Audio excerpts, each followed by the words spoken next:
Manger mieux, gaspiller moins, une préoccupation dont s'est emparé l'organisme vosgien de gestion des déchets dans le cadre d'une journée de lutte contre le gaspillage alimentaire.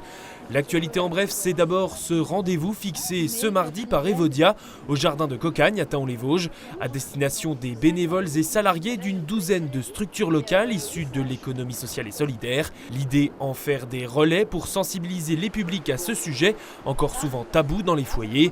Car paradoxalement, alors que la précarité ne cesse d'augmenter, un grand nombre de produits finissent dans nos ordures ménagères, soit un gaspillage alimentaire de près de 13 kg en moyenne par habitant et par an.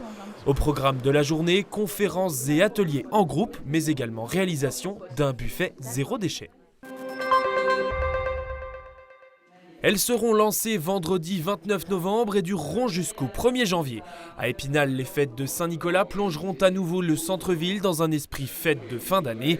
Au programme, 43 chalets proposant gourmandises et artisanat, notamment autour d'un carrousel au pied de la basilique, ainsi que plusieurs dizaines d'animations, surtout les week-ends, à commencer par le samedi 7 décembre avec le traditionnel cortège de la Saint-Nicolas.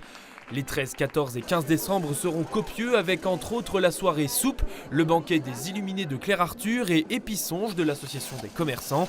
Les 20, 21 et 22 décembre, rendez-vous avec du théâtre, un concert et enfin un spectacle déambulatoire.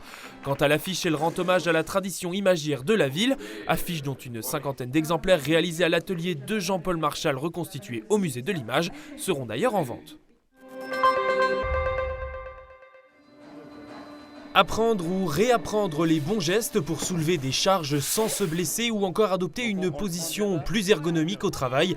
Autant de pratiques qui ont été présentées ce lundi aux agents du SICOVAT d'Épinal, le syndicat de gestion des ordures ménagères dont le rayon d'action s'étend sur 142 communes vosgiennes, à l'occasion d'une journée santé et sécurité composée de 11 ateliers.